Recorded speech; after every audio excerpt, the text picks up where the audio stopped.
The 9965th meeting of the Security Council is called to order. The provisional agenda for this meeting is maintenance of peace and security of Ukraine. The agenda is adopted. In accordance with Rule 37 of the Council's Provisional Rules of Procedure, I invite the representatives of Latvia, Poland, and Ukraine to participate in this meeting. It is so decided. In accordance with Rule 39 of the Council's Provisional Rules of Procedure, I invite the following briefers to participate in this meeting. Mr. Miroslav Jancha, Assistant Secretary General for Europe, Central Asia and Americas, Departments of Political and Peace Building Affairs and Peace Operations. And Ms. Joyce Masuya, Assistant Secretary General for Humanitarian Affairs and Deputy Emergency Relief Coordinator. It is so decided.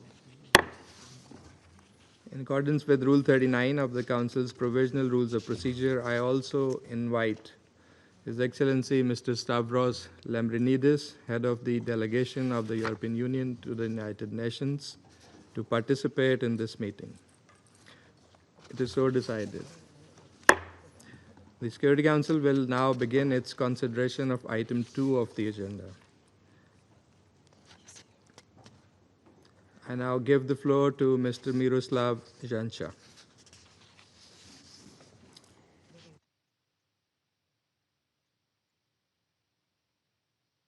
Briefed the Security Council on the situation in Ukraine last time a little more than a month ago.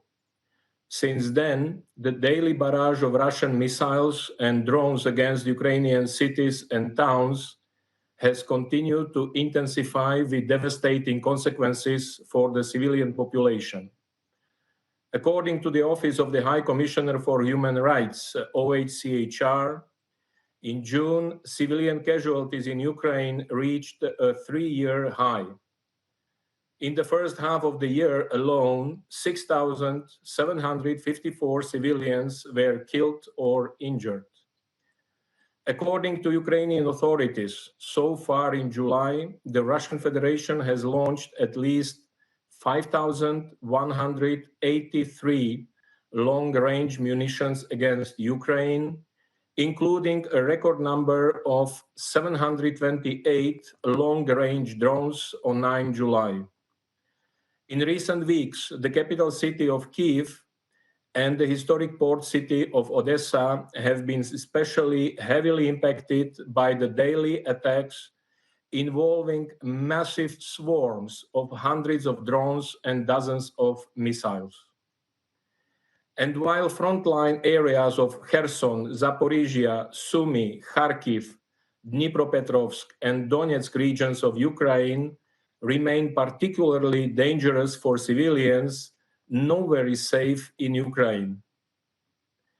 Over the last few weeks, civilian casualties and damage to civilian infrastructure have also been reported in western Ukrainian regions of Lviv, Volyn, Chernivtsi, as well as in Lutsk and Ivano-Frankivsk, with the last two cities reportedly experiencing their heaviest aerial attacks of the war. Across the country, attacks have struck hospitals, schools, energy and transport infrastructure, and residential buildings. On 21st July, a massive Russian aerial strike on Kiev reportedly caused damage to a metro station where hundreds were seeking shelter. The same attack reportedly set a kindergarten on fire and damaged a multi-story residential building, resulting in dozens of civilian casualties. On 11 July, Russian drones hit the city center of Kharkiv, reportedly damaging a maternity ward at the country's second largest hospital, forcing mothers with newborns to flee. On 24 June, a countrywide Russian drone and missile attack reportedly struck a passenger train and damaged more than 40 schools and kindergartens, a cathedral, 8 medical centers and hospitals, and several residential buildings. At least 21 people were reportedly killed and more than 300 injured. The same devastating scene was repeated during another record-level attack across Ukraine on 29 June. In total, since the beginning of the Russian Federation's full-scale invasion of Ukraine, OHCHR has verified that at least 13,580 civilians, including 716 children, have been killed. 34,115 civilians, including 2,173 children, have been injured. My colleague, Assistant Secretary General Joyce Msuya of the Office for the Coordination of Humanitarian Affairs, will provide updates about the impacts of the escalating attacks on the humanitarian situation in Ukraine. Mr. President, we are also concerned about the increasing number of reported civilian casualties reportedly resulting from Ukrainian drone attacks inside the Russian Federation. According to Russian officials, Ukrainian drone attacks in recent weeks have led to civilian casualties in the Belgorod, Kursk, Bryansk, Voronezh, Kaluga, Lipetsk, and Tula regions of the Russian Federation. Moscow and St. Petersburg have also been targeted with dozens of drones, reportedly causing severe disruptions to air traffic. Following one such recent series of attacks between 5 and 7 July, over 2,000 flights were reportedly disrupted in multiple Russian airports, including in Moscow, St. Petersburg, and Nizhny Novgorod.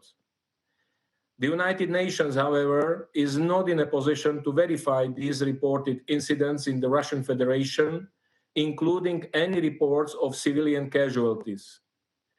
International law clearly prohibits attacks against civilians and civilian infrastructure. We strongly condemn all such attacks, wherever they occur. They must end immediately.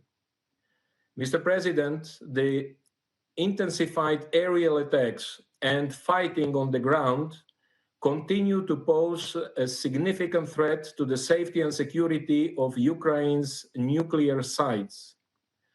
On 11 July, a drone attack reportedly hit the city hall in Enerhodar, where most of the staff of Ukraine's Zaporizhia nuclear power plant, ZNPP, live, located only about 5 kilometers from the plant. According to the International Atomic Energy Agency, IAEA, the reported drone attack followed reports of an overnight shooting incident near the ZNPP on 12 July. On 4 July, IAEA raised concerns over the reported loss by ZNPP of all its off-site power for several hours. Meanwhile, Ukraine's operating nuclear power plants, Khmelnytsky, Rivne, and South Ukraine also regularly report of drones being detected near the sites.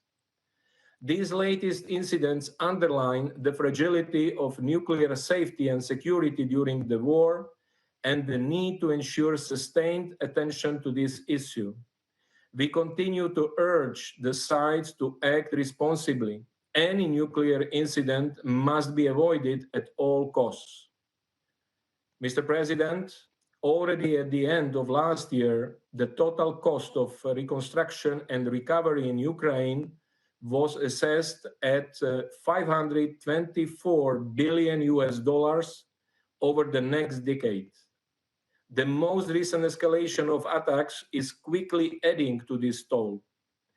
In this regard, this year's Ukraine Recovery Conference that took place in Rome earlier this month represented a significant milestone in the international community's commitment to supporting Ukraine's long-term reconstruction. The event culminated in over $11 billion in pledged funding. Speaking on behalf of the Secretary General, acting UNDP Administrator Hao Liang-shu reaffirmed the UN's commitment to supporting Ukraine to rebuild stronger, from advancing green energy and mine action to supporting community resilience. It is crucial that the international solidarity with Ukraine is sustained as the country embarks on its long journey for recovery. Mr. President, on Wednesday, Ukrainian and Russian delegations met in Istanbul for the third time this year. We welcome the continuation of these direct contacts between the sides and urge Ukraine and the Russian Federation to make further progress towards a ceasefire and a lasting settlement. We are grateful for the meaningful efforts of Turkey, the United States, and other relevant actors to help sustain the necessary diplomatic momentum. We commend in particular the reported progress made in the humanitarian track of these talks, including with regards to exchanges of prisoners and of war and civilian detainees. Since last May, following the first two rounds of negotiations in Istanbul, the Russian Federation and Ukraine have already reportedly exchanged hundreds of prisoners of war, including those badly injured, as well as more than 7,000 mortal remains. Each such exchange and repatriation alleviates the pain of the affected families and serves as a reminder that diplomacy can work. We therefore call on the sides to continue such exchanges. Mr. President, on Tuesday, this Council unanimously adopted a resolution reiterating that all states shall settle their international disputes by peaceful means through dialogue, diplomatic engagement, and cooperation in such a manner that international peace and security and justice are not endangered.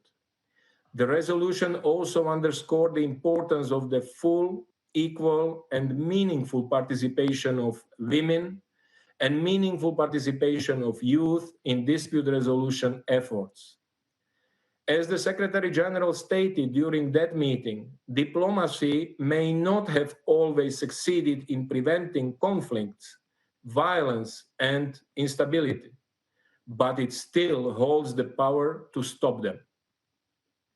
With this in mind, and recalling the Security Council Resolution 2774 of 2025, adopted in February, it is crucial that the momentum of the ongoing diplomatic contacts is not only sustained, but reinforced by genuine political will to make tangible progress towards ending the current dangerous cycle of escalation as soon as possible.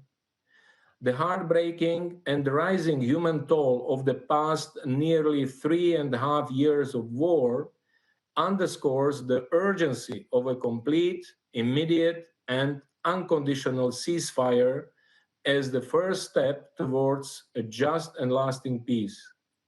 A peace that is in line with the UN Charter, international law, and relevant UN resolutions, and that respects the independence, sovereignty, and territorial integrity of Ukraine within its internationally recognized borders. We remain ready to support all meaningful efforts to this end. Thank you. I thank Mr. Jancha for his briefing. I now give the floor to Madame Joyce Msuya. Thank you, Mr. President. Thank you for the opportunity to brief the Council once again on the humanitarian situation in Ukraine, along with Assistant Secretary General Jenka. Since our last update to this Council on 20 June, the humanitarian situation in Ukraine has continued to deteriorate sharply. Over the past week, renewed waves of missile and drone strikes have devastated lives and infrastructure across multiple regions, as already outlined by Assistant Secretary General Jenka. According to the UN Human Rights Monitoring Mission in Ukraine, the scale and speed of civilian harm remain alarmingly high. In the first half of 2025, nearly 50% more civilian casualties were recorded compared to the same period last year. Over the past day, authorities report strikes on urban centers, including Cherkasy, Kharkiv, and Odessa, killed 5 civilians and injured 93, among them 11 children, as hostilities intensify nationwide. Last weekend, attacks struck populated areas in Dnipro, Kharkiv, and Sumy, reportedly killing dozens of people and injuring more than 70, including children. In Kharkiv, a rehabilitation center for people with disabilities was hit. In Kiev, a kindergarten, a metro station, shops, and residential buildings were damaged. In the Ivano-Frankivsk region, once seen as a refuge far from the front lines and home to many displaced families, we saw the largest attack there since the war escalated in 2022. There is no safe place left in Ukraine. These are the latest in a series of attacks that have brought even more fear and suffering to communities, both near the front lines and far from them. The use of explosive weapons in populated areas, including long-range missiles and drones, remains a key driver of civilian harm. Mr. President, civilians in Ukraine continue to bear the heaviest burden, struggling to access food, water, power, and healthcare. Nearly 13 million people need assistance, but limited funding means we can reach only a fraction of them. For many displaced women and girls, safety remains out of reach. Risks of violence at home, in shelters, and during evacuations continue. Yet the local women-led groups best placed to help are scaling back due to funding shortfalls, leaving countless women without the protection they so urgently need. Displacement from frontline areas continue to rise. Since April, more than 26,000 people fleeing hostilities have registered at transit centers. In response, our partners are working with authorities to open new sites in the Sumy and Dnipro regions to meet rising needs. Across Ukraine, 3.7 million people remain displaced, with nearly 6 million refugees abroad. Additionally, unverified reports in recent days and weeks indicate civilian casualties and damage to civilian infrastructure in the regions of Kursk, Bryansk, Belgorod, Voronezh, Kaluga, Lipetsk, and Tula regions in the Russian Federation. Under international humanitarian law, all parties must take all feasible precautions to avoid and minimize civilian harm. Mr. President, the continued use of anti-personnel mines puts civilian lives and livelihoods at risk every day. The Anti-Personnel Mine Ban Convention strictly prohibits their use. Under this convention, states have agreed that the harm caused by these weapons is unacceptable and that considerations of humanity must impose limits on their use. We cannot go back. This is why we note with alarm the recent decree by the Ukrainian president announcing Ukraine's withdrawal from the convention. This follows the regrettable decisions of neighboring countries to withdraw from this convention. Assertions of exceptional threats and military necessity cannot outweigh international humanitarian law, which seeks to limit human suffering precisely when a state is fighting against its enemy. The Secretary General has urged all states to adhere to humanitarian disarmament treaties and immediately halt any steps towards their withdrawal. Mr. President, despite relentless risks, our humanitarian partners in Ukraine continue their vital work, reaching more than 3.6 million people with emergency health care, shelter, clean water, and cash to families since January. But access remains precarious. In regions such as Kherson and Donetsk, intensified fighting has forced aid convoys to be delayed or suspended, putting humanitarian workers at risk and interrupting life-saving support.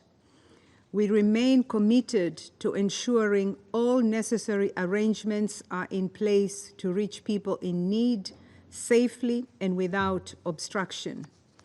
Our ability to reach an estimated 1.5 million civilians in areas under the control of the Russian Federation, including parts of Donetsk, Luhansk, Kherson, and Zaporizhia, remains extremely limited and increasingly difficult. It is not for lack of capacity or will, but rather persistent access impediments that prevent us from getting help to those who need it most. At the same time, we urgently need the resources to sustain and expand efforts where we have access. International humanitarian law could not be clearer. All parties must allow safe, rapid, and unimpeded access to civilians in need, no matter where they are or who controls the territory. Mr. President, despite the growing scale of needs, funding remains critically low. Just 34% of the $2.6 billion required for the 2025 Humanitarian Needs and Response Plan has been received, forcing cuts to vital programs just as needs are soaring. Cash assistance, mental health support, and services to respond to gender-based violence have been slashed due to funding shortfalls. Without an immediate influx of resources, even prioritized programs will be at risk, just as the people of Ukraine approach a fourth wartime winter. Last week, the United Nations and our humanitarian partners launched the 2025-2026 Winter Response Plan, which aims to reach 1.7 million people with heating support, winter clothing, shelter repairs, emergency energy solutions, and cash. The plan prioritizes households in frontline and collective sites where freezing temperatures could turn already dire conditions into deadly ones.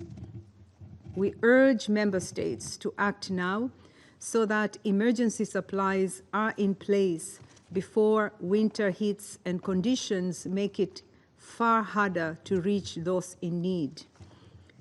Mr. President, allow me to close with 3 urgent messages to this Council. First, civilians and civilian objects must be protected.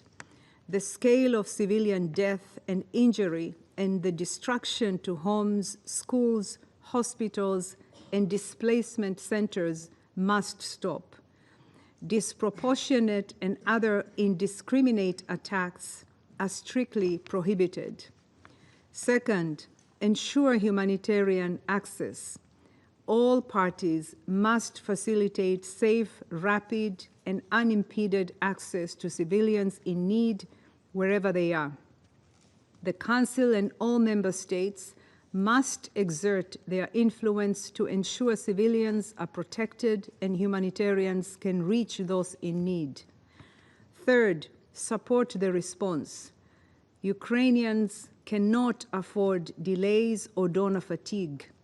Every contribution counts. Mr. President, this war continues to inflict suffering on a staggering scale. The trauma is daily, the destruction is widespread, and the resilience of civilians is being pushed to its limits. But our commitment to assist them must not waver. Thank you. I thank ASG Masuya for her briefing. I now give the floor to those council members who wish to make statements. And to begin with, I give the floor to the representative of Slovenia. Thank you very much, Mr. President. I would like to thank Assistant Secretary General Masuya and Assistant Secretary General Jenča for their insight and contribution to today's discussion. And I welcome representative of Ukraine in the chamber. Mr. President, today's briefings painted a comprehensive picture of the latest developments on the ground, and the picture is grim. Civilian casualties are on the rise. Homes, schools, and hospitals continue to be destroyed. To top it all, there is no end in sight to all the death and suffering. Since the beginning of the year, Russia has been escalating its aggression. By March, Russia was launching more than 1,000 drones and missiles per week, terrorizing Ukrainians in their homes and shelters night after night. This month, the attacks have been particularly destructive.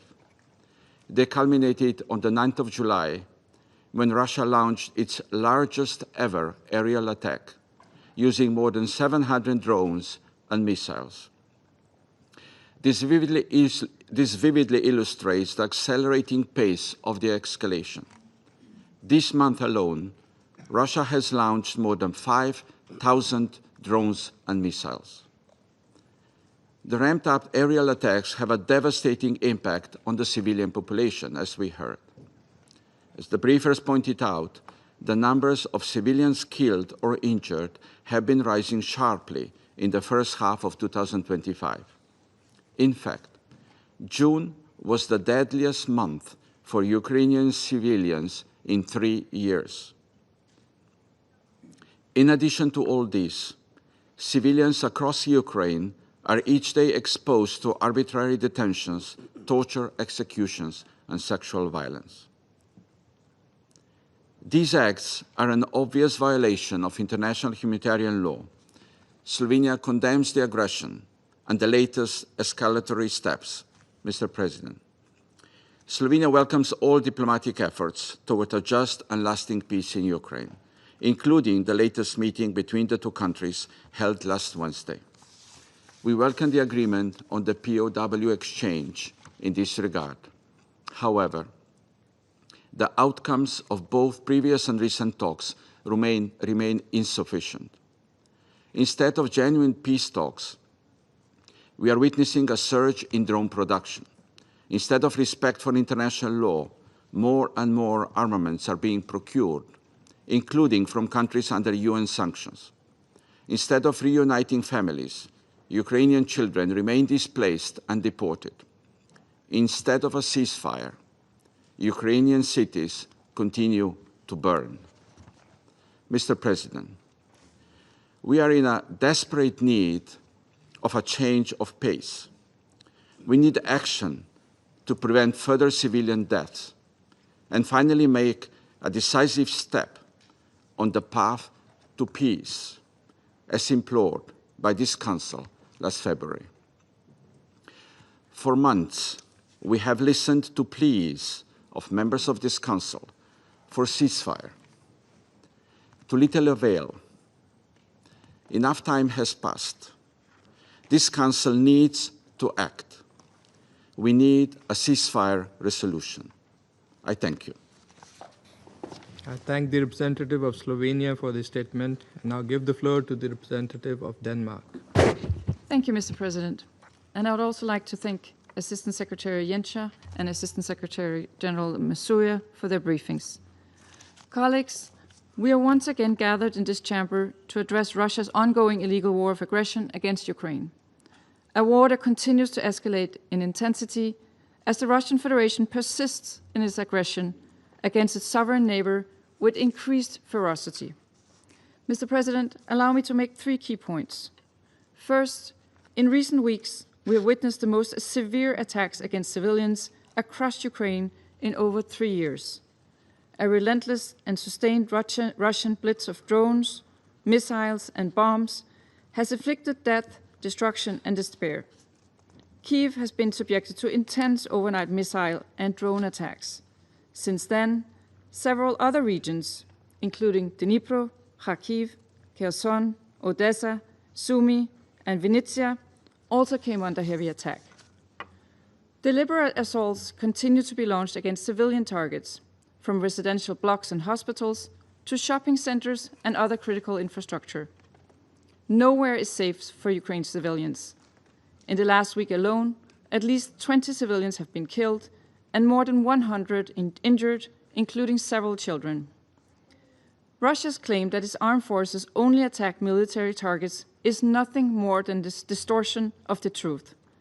The reality on the ground tells a different story, as we also just heard from Assistant Secretary General Masuya. This is in clear violation of international humanitarian law and constitutes a callous disregard for civilians.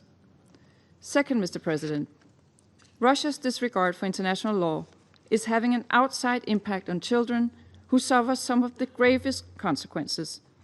For 3 consecutive years, the Russian armed forces have been listed in the annex of the Secretary General's annual report on children in armed conflict for committing grave violations against Ukrainian children. From the latest report, we have learned that Russia's actions in the past year have reached new levels of brutality. In addition to the unlawful abduction of thousands of Ukrainian children, Russian forces killed and maimed 671 children, according to the report. They also attacked over 500 schools and more than 300 hospitals. This marks a 60% increase in child casualties and a staggering 150% increase in attacks on schools and hospitals compared to 2023. We recall that civilian objects are protected under international humanitarian law and must not be targeted. Denmark fully supports the Secretary General's call for Russia to immediately cease all violations against children. We urge Russia to take concrete steps to prevent further violations by developing and implementing a joint action plan with the United Nations. Third, Mr. President, Russia's senseless, full-scale aggression continues in its 4th year. It must come to an end. For months, Ukraine has been ready to agree to an unconditional 30-day ceasefire. We call on Russia to accept this offer without any delay. Such a response would reflect a genuine commitment to peace. While we welcome the agreement on new exchanges of prisoners of war reached in Istanbul this week, we cannot ignore that the Kremlin continues to pursue its illegal and brutal full-scale invasion of Ukraine. This week, Russia has continued to destroy cities, killing civilians, and targeting civilian infrastructure across Ukraine. These actions undermine the foundations for peace. Mr. President, in conclusion, while Russia's attacks intensify, we increase our support for Ukraine.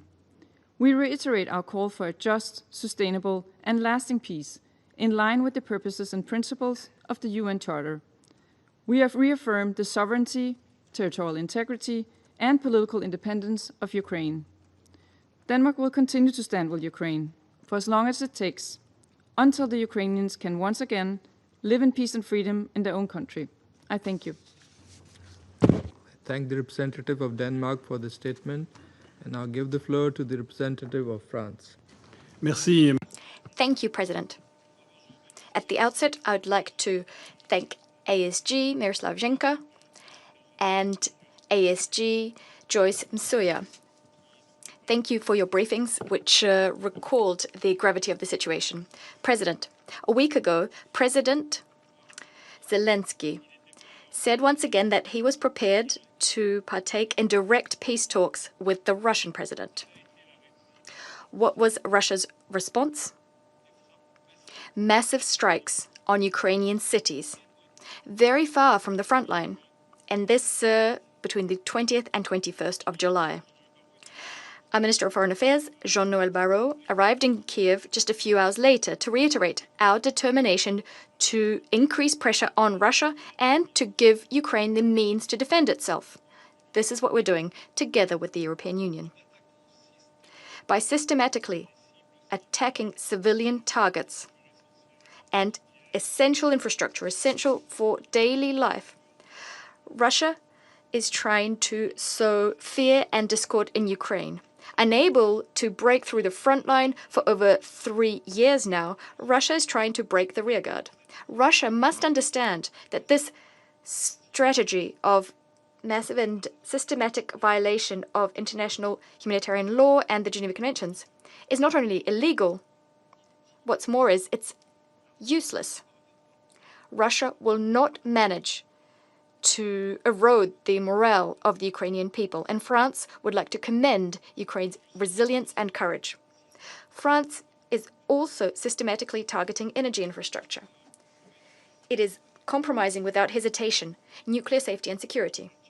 In Chernobyl, our minister saw considerable damage that was done in February by a Russian Shahed drone, a drone which perforated the confinement sarcophagus, which prevents radioactive emissions. President, in Istanbul 2 days ago, Ukraine reiterated its readiness to implement an immediate and unconditional ceasefire, as Ukraine has been doing for 5 months now. Russia once again refused. Russia reiterated its maximalist demands set out in the memorandum it gave to Ukraine on the 2nd of June. Russia cannot demand Ukraine's capitulation as a precondition for stopping the hostilities. President, in order to live up to its responsibilities, this Council cannot simply deplore civilian suffering and call for peace talks. The Council must, first, call a spade and recall the fundamentals of the conflict.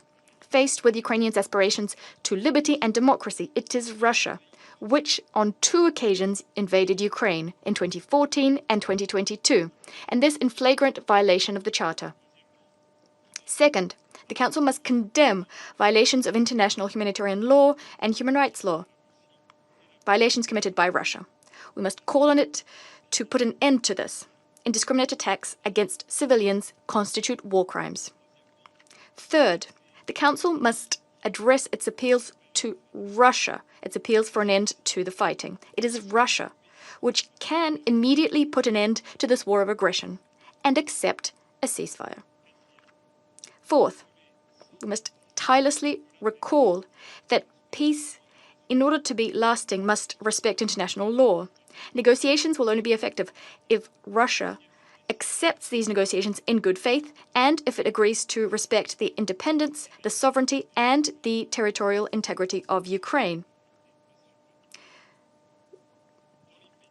Ukraine's future security must be upheld. In the immediate future, there's a pressing need to call for a complete, immediate, and unconditional ceasefire. This is what Security Council Resolution 2774, which Russia voted in favor, calls for. It demands an end to the conflict as soon as possible. Let's respect it. I thank you. Representative of France for the statement, and now give the floor to the representative of Greece. Thank you, Mr. President, and I thank Pakistan for convening this meeting. I would also like to thank Assistant Secretary General Yencha and Assistant Secretary General Musuyev for their briefings. Mr. President, since the beginning of this war 3.5 years ago, the collective voice of the international community has repeatedly condemned Russia's violation of Ukraine's sovereignty, independence, and territorial integrity, and has been calling on Russia to fully respect international law, the UN Charter, and relevant General Assembly resolutions. These calls were strengthened with renewed conviction since the launching of the US-led peace initiative. Sadly, as we have just heard from our briefers, the war is not ending. On the contrary, for yet another month, Russian forces have been attacking the cities of Ukraine, causing death and destruction. June has been the single deadliest month for Ukrainian civilians since at least May 2022, with the number of missiles and loitering munitions launched by Russia into Ukraine increasing tenfold from June 2024. Once more, the vulnerable, children, women, and the elderly, are disproportionately affected, with 100 casualties among children alone. This trend has continued in July. These attacks have inter alia targeted energy infrastructure and disrupted power supply to the Zaporizhia nuclear power plant for the first time since December 2023, further endangering nuclear safety. We note with extreme concern that according to the WHO, nearly 40% of all attacks against healthcare facilities worldwide this year took place in Ukraine, causing casualties among medical personnel and patients. We are likewise concerned about reports on the use of chemical weapons on the battlefield. Greece joins the Secretary General in strong condemnation of the latest severe attacks by Russia against civilian population and infrastructure in Ukraine, and we also condemn any attacks against civilians which constitute blatant violations of international law, including humanitarian and human rights law.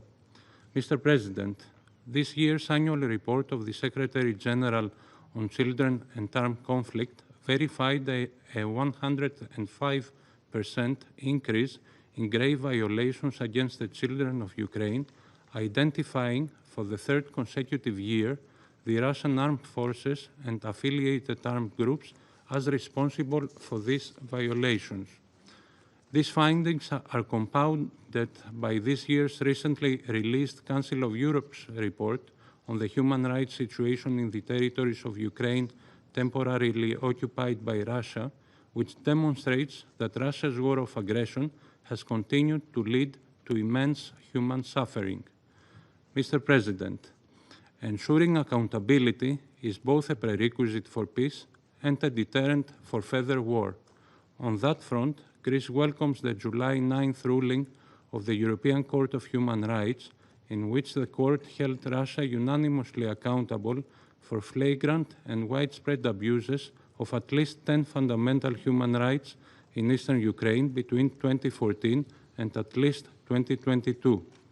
Greece also welcomes the signing of the agreement between the Council of Europe and Ukraine for the establishment of a special tribunal for the crime of aggression against Ukraine. Mr. President, we have long advocated for peace, which is long overdue. We welcome the 3 rounds of direct bilateral talks and the agreements on exchange of prisoners, including the most recent one on July 23rd. However, we regret that peace efforts have not produced any other tangible results and have eventually stalled. We reiterate that no peace effort can have any substantial results if hostilities continue.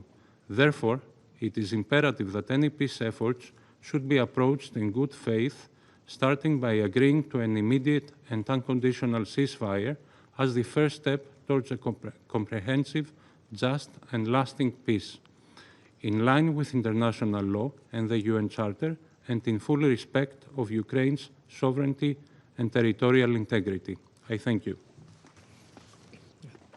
I thank the representative of Greece for the statement.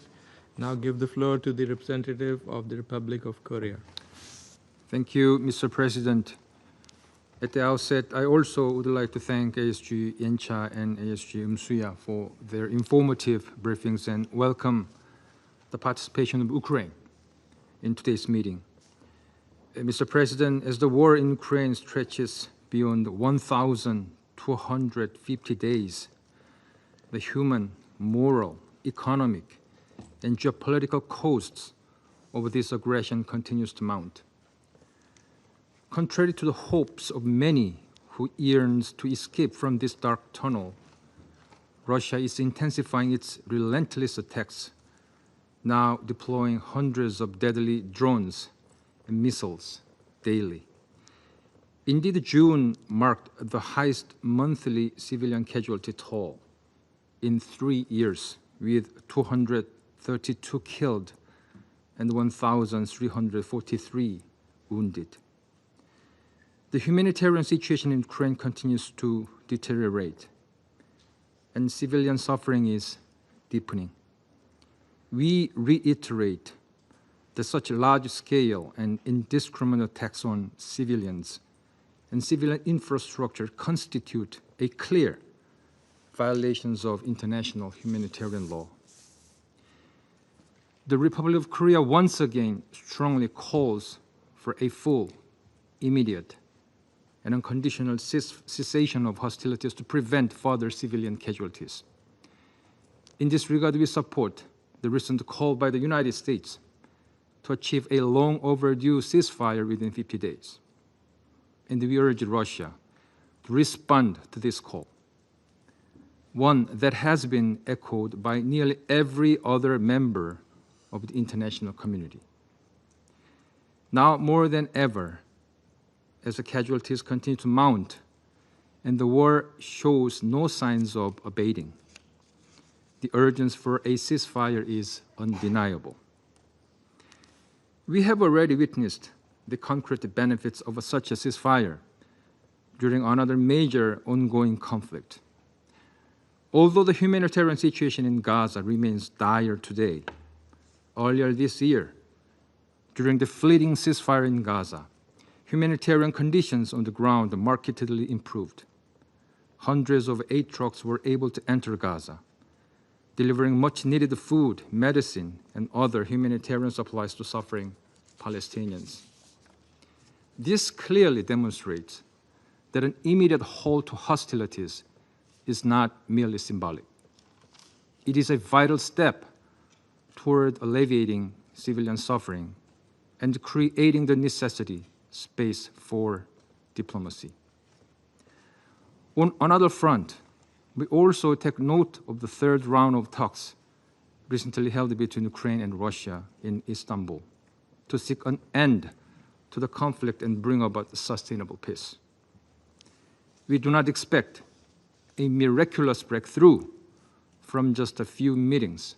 However, we do hope for the restoration of normalcy for the innocent civilians who have endured more than 3 years of immense hardship. They need a respite from the terrible nightly drone swarms, now numbering in the hundreds each day. We believe the realistic path to ending this war and achieving lasting peace begins with a prompt ceasefire agreement, followed by a sustained negotiations supported by confidence-building measures such as prisoner exchanges and return of fallen soldiers.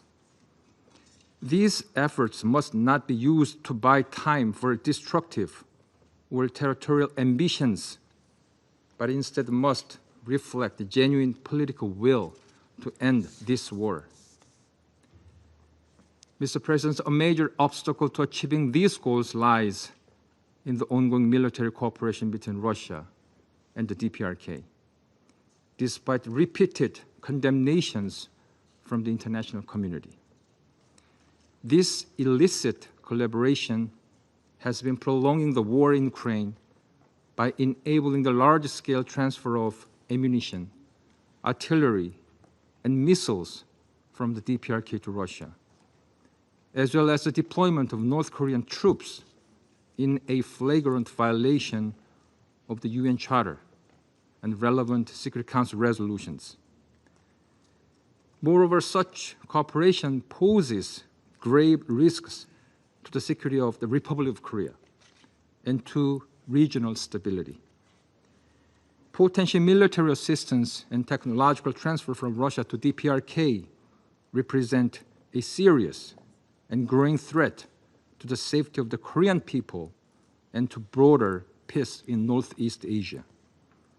We reiterate that all forms of cooperation between Moscow and Pyongyang must fully comply with relevant Security Council resolution and international law. In closing, Mr. President, the international community can no longer afford to stand idly by while this senseless war continues.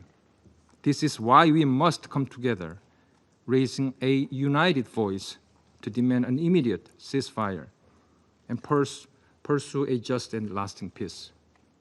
We sincerely hope that those who initiate this war will heed the principled call of the international community. I thank you, Mr. President. Thanking the representative of Republic of Korea for the statement, I now give the floor to the representative of the United Kingdom. Thank you, President.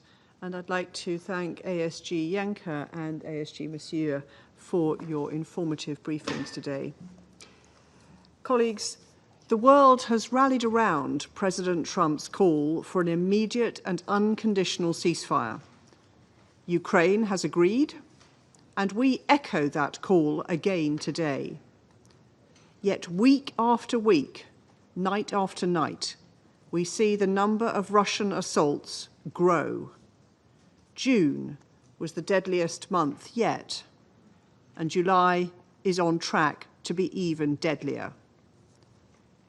This makes a mockery of the diplomacy that Russia claims to support. And the consequences are even more devastating for the people of Ukraine. Across 5 nights, from the 18th to the 23rd of July, Russia launched over 940 drones and 59 missiles at Ukrainian cities, killing 20 civilians and injuring a further 216. Just days before, a record-breaking 728 long-range drones were launched on Ukraine in a single day. Since the start of the invasion, over 13,500 civilians have been killed and more than 34,000 injured.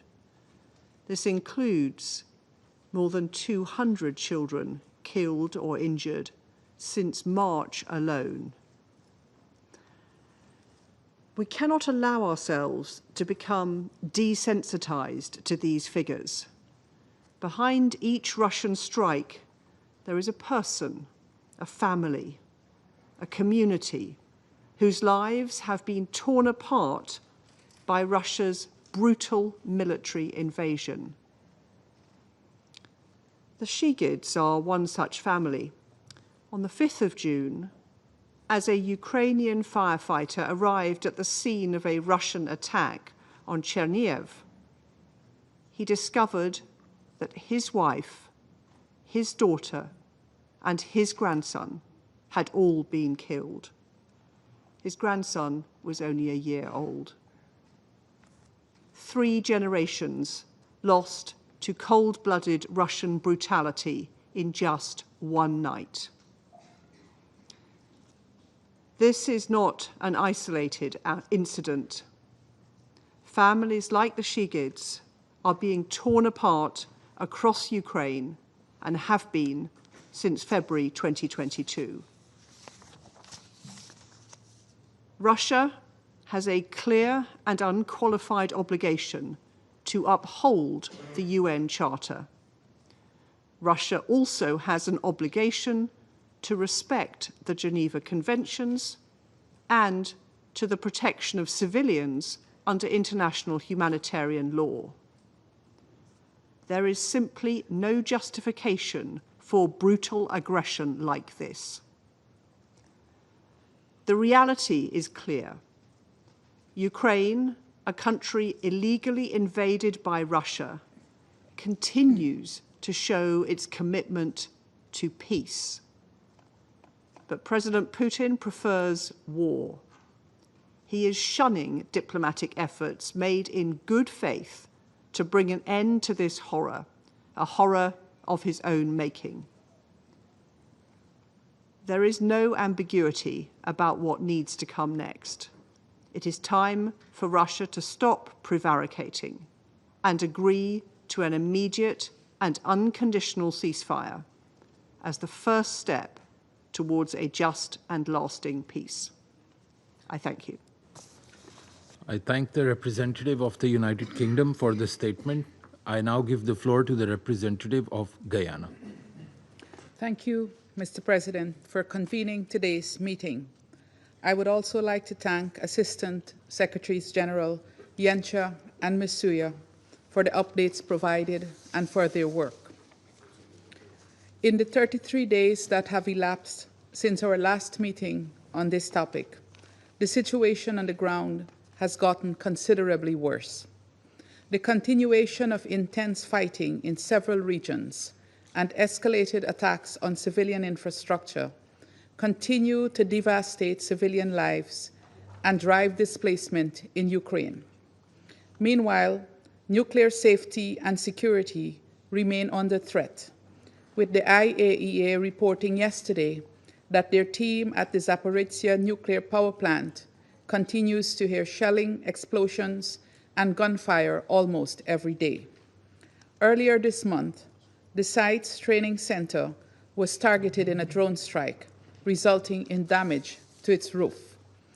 Guyana deplores the ongoing attacks on or near nuclear power stations, given the risk of severe and indiscriminate harm that could result. We call on the parties to the conflict to eliminate such plans from their military strategies. Mr. President, we have been consistent in reaffirming full respect for the purposes and principles of the United Nations Charter and the territorial integrity and sovereignty of Ukraine.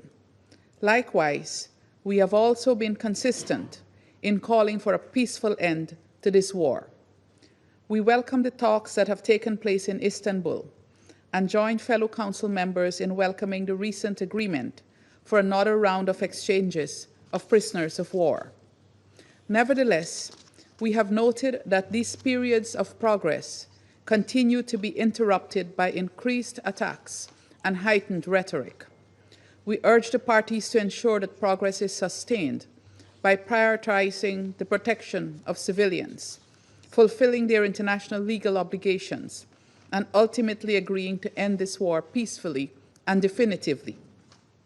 Guyana believes that many opportunities have been missed since the adoption of Resolution 2774 5 months ago, a resolution which, while not perfect, provided the first glimmer of hope since this conflict erupted.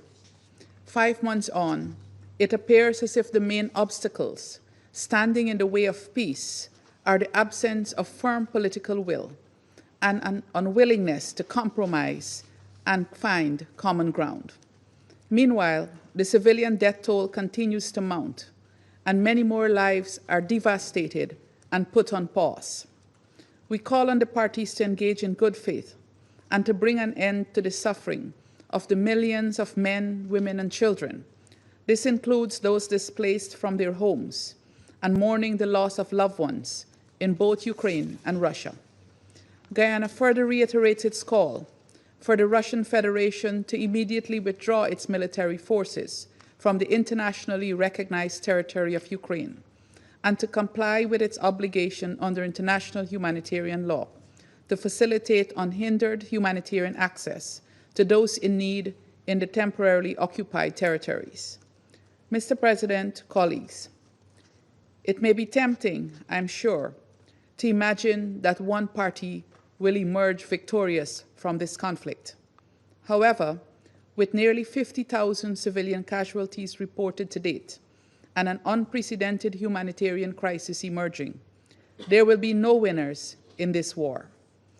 While the buildings are damaged can be rebuilt, the lives lost cannot be resuscitated, nor the injuries erased.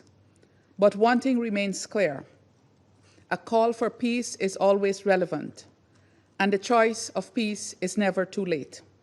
The time to answer that call and to choose peace is now. I thank you. I thank the representative of Guyana for the statement. I now give the floor to the representative of the United States. Thank you, Mr. President. And thank you, Assistant Secretary General Miroslav Yencha and Assistant Secretary General Joyce Masuya for your briefings. And I welcome the representative of Ukraine. More than 100 days have now passed since this Council adopted a resolution imploring a swift end to the war in urging a lasting peace between the Russian Federation and Ukraine. Since then, there have been some positive developments. UN Security Council Resolution 2774 paved the way for technical talks in Saudi Arabia and bilateral talks in Istanbul, resulting in the return of thousands of prisoners of war. But the progress we've seen has fallen far short of what is needed. Ignoring this Council's call for lasting peace in Resolution 2774, Russia has continued to kill Ukrainian civilians. Russian drones and missiles have struck schools, playgrounds, apartment buildings, and nursing homes.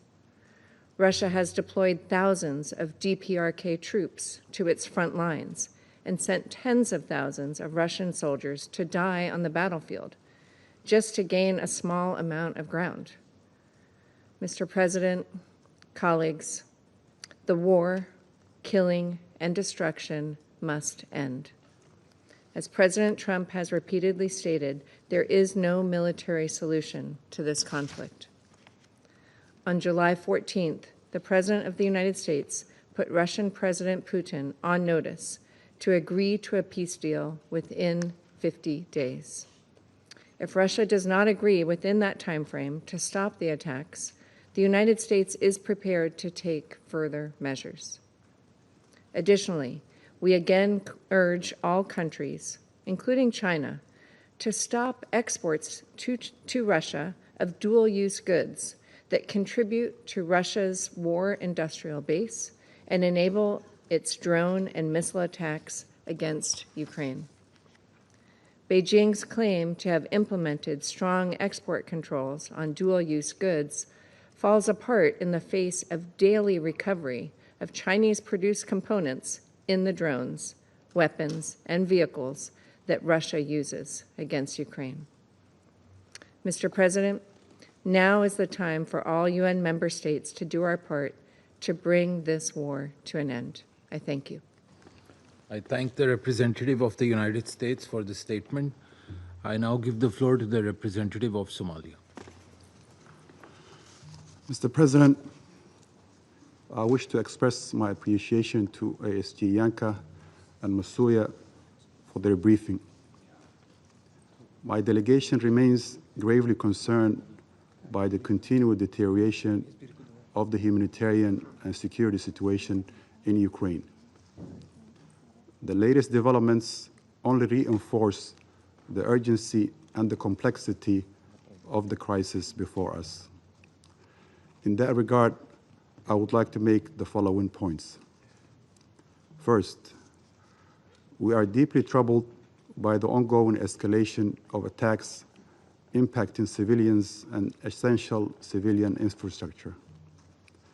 The protection of civilians and critical infrastructure are obligations enshrined under international law. We reiterate that all parties to the conflict must respect and uphold these principles without exception. Second, we remain convinced that there can be no military solution to this conflict. Dialogue and diplomacy are the sole means to bring an end to this long-standing conflict and achieve sustainable peace. Continued hostilities serve only to prolong suffering and further diminish prospect for a sustainable peace. Diplomatic channels must remain open. In that context, we welcome the ongoing discussions in Istanbul between the Russian Federation and Ukraine concerning the exchange of prisoners of war. While these negotiations are not without challenges, they represent a constructive step on the humanitarian track. Progress, even incremental, on such issues can pave the way for broader engagement and contribute to building the trust necessary for peace. Third, we emphasize the important role of the international community in supporting diplomatic initiatives and fostering conditions conducive to a peaceful settlement. Any durable resolution will require compromise, confidence-building measures, and genuine commitment to dialogue. We reiterate our call upon all parties to exercise restraint, recommit to diplomatic efforts, and work towards an immediate and comprehensive ceasefire. In closing, Mr. President, our delegation reaffirms its unwavering support for all efforts aimed at addressing the underlying causes of the conflict and achieving a just and lasting peace in accordance with the United Nations Charter. The people of Ukraine and all those affected by this crisis deserve a future founded upon peace, security, and dignity. I thank you. I thank the representative of Somalia for the statement. I now give the floor to the representative of Panama. Gracias, señor presidente. Thank you, President.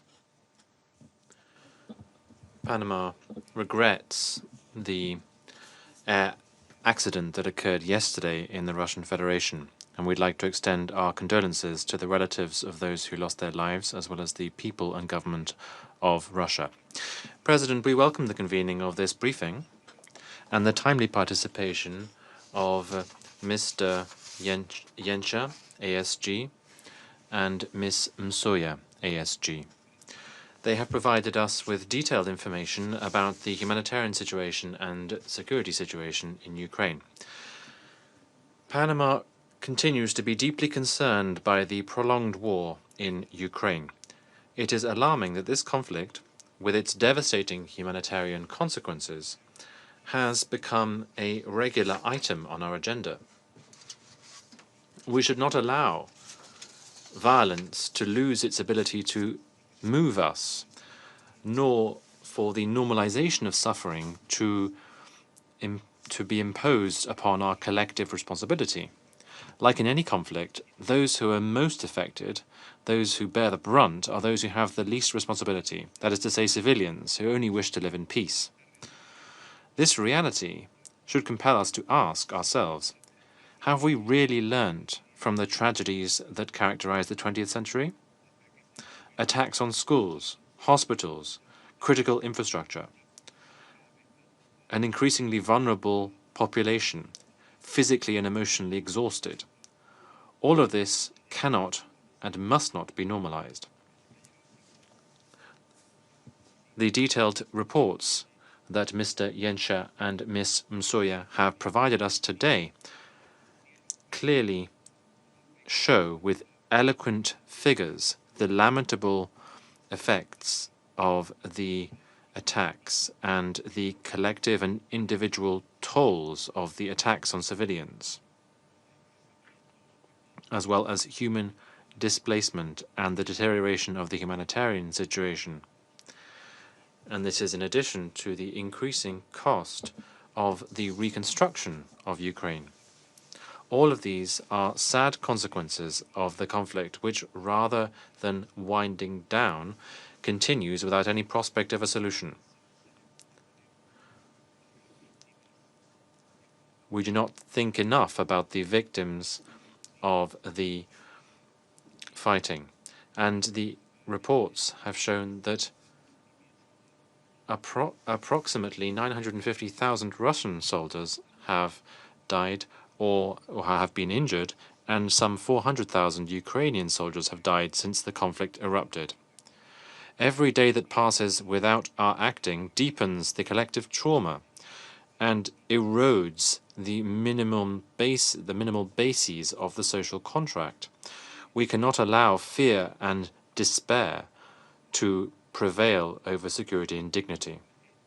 We urgently need to redouble diplomatic and humanitarian efforts to protect those who are not able to protect themselves, in line with our obligations pursuant to the Geneva Conventions. President, we are gathered here today in this chamber, which was as a result of the 1955 spirit, precisely to avoid situations such as those in the past recurring. However, the figures that we've heard this morning and that we continue to hear every month, defy this founding commitment. We are particularly concerned about nuclear security. At the beginning of this month, an attack completely disconnected the Zaporizhzhia nuclear plant. On the 13th of July, the IAEA team reported shots from light weapons being fired close to the power station, and in addition to this, incidents with drones in the surroundings. As DG Grossi has clearly said, the situation around the power plant is increasingly delicate and sensitive, and any incident could have catastrophic consequences. Panama echoes the words of S.G. Guterres, which he stated on the 5th of June, in which he condemned the wide-scale attacks with missiles and drones. The continued attacks continue to be one of the main characteristics of the conflict, and this represents a major threat to regional and global stability. Fair and lasting peace in Ukraine necessarily involves fully respecting Ukraine's sovereignty, territorial integrity, and political independence, pursuant to the principles laid out in the UN Charter. We urge the parties to immediately cease hostilities and to fulfill their obligations pursuant to international law, including international humanitarian law. In February of this year, one of this Council's resolutions offered a window of opportunity to a negotiated solution. Unfortunately, this opportunity was not taken advantage of. In this regard, we encourage the parties to continue direct talks, such as the talks that were held this week in Istanbul, which led to a new agreement for the exchange of prisoners of war. In addition to this, we reiterate that only through dialogue, diplomacy, and respect for these principles will it be possible to curb this spiral of suffering and to restore a peaceful and sustainable solution. Thank you. I thank the representative of Panama for this statement. I now give the floor to the representative of Sierra Leone. Thank you, Mr. President. I thank you for convening this important meeting at the request of Slovenia, Denmark, France, Greece, the Republic of Korea, and the United Kingdom. I also thank Assistant Secretary Generals Miroslav Jenča and Ms. Joyce Musia for their comprehensive and sobering briefings. We welcome the participation of the representative of Ukraine in today's meeting. Mr. President, the end of the Ukraine conflict remains a complex but not insurmountable objective. Encouragingly, 3 rounds of talks in Istanbul between the parties have facilitated the exchange of thousands of prisoners of war and detainees, as well as progress in the return of over 300 Ukrainian children by the Russian Federation.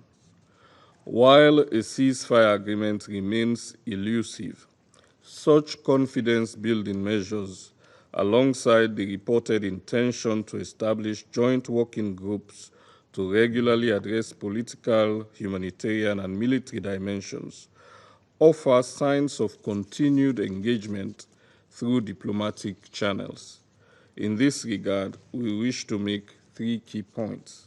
First, Sierra Leone is deeply concerned by the indiscriminate use of long-range missiles and drones in densely populated areas, resulting in widespread civilian suffering and destruction of civilian infrastructure. According to the Human Rights Monitoring Mission in Ukraine, missile and drone attacks in June 2025 were 10-fold higher during the same period last year, causing extensive damage to energy, water, medical, and other vital civilian infrastructure. Since the beginning of this year, approximately 6,754 civilians have reportedly lost their lives, including an alarming increase in casualties among children. Reports from UNICEF further indicate that about 70% of the children in Ukraine, roughly 3.5 million, are facing severe material deprivation, including lack of access to food, clothing, heating, and education. For more than 3 years, the lives of these children have been shaped by fear, loss, and trauma, a situation that must not be normalized. In this regard, we underscore the urgent need to sustain and strengthen humanitarian assistance to reach the estimated 12.7 million people currently in need across Ukraine. We reiterate that the protection of civilians must be central to all military operations, with strict adherence to the principles of distinction, proportionality, and precaution, and call on all parties to uphold their obligations under international law. Second, we urge the parties to the conflict to demonstrate the necessary political will and commit to structured negotiations aimed at achieving a sustainable resolution of the conflict. Building on the progress made in Istanbul, we join others in encouraging high-level political dialogue to address substantive matters for a ceasefire and a lasting peace. We welcome reports of private engagements between the heads of the respective delegations and urge continued negotiations in good faith with a focus on political and humanitarian priorities. We commend the sustained efforts of the United States, European leaders, and other partners in support of a comprehensive ceasefire. In light of the deep human suffering caused by the conflict, we appeal to the parties to prioritize the well-being of their citizens and seize the opportunity to bring an end to hostilities. Third and finally, the international community must begin to prepare for the post-conflict reconstruction and stabilization of Ukraine. The scale of devastation is immense. An estimated 139,000 square kilometers of territory are reportedly contaminated with landmines and explosive remnants of war, posing enduring threats to safety and livelihood. Short-term financial requirements for budgetary support, reconstruction, and humanitarian assistance have been estimated at approximately 40 billion annually by the Kyiv School of Economics. According to the World Bank's Rapid Damage and Needs Assessment done in February this year, long-term reconstruction costs may amount to over 524 billion in the coming decade. Thus, the challenge ahead is significant. We welcome international coordination mechanisms supporting Ukraine's recovery, including the Multi-Donor Coordination Platform and the Ukraine Recovery Conference. The guiding principles are outlined in the Lugano Declaration: partnership, reform focus, transparency, democratic participation, inclusivity, and sustainability remain fundamental. We also note with appreciation the increased engagement of the private sector in the recent recovery conference held in Rome, underscoring the crucial link between sustainable development and durable peace. In conclusion, Mr. President, we reaffirm that only a comprehensive ceasefire and peace agreement will enable the government and people of Ukraine, including over 10 million displaced persons, to begin the arduous process of recovery, healing, and rebuilding. Sierra Leone reiterates its support for all efforts that seek to protect civilians, uphold international humanitarian law, and advance a just and lasting peace that respects the sovereignty, territorial integrity, and internationally recognized borders of Ukraine. while addressing the legitimate security concerns of all parties to the conflict. I thank you. I thank the representative of Sierra Leone for the statement. I now give the floor to the representative of Algeria. Thank you, Mr. President.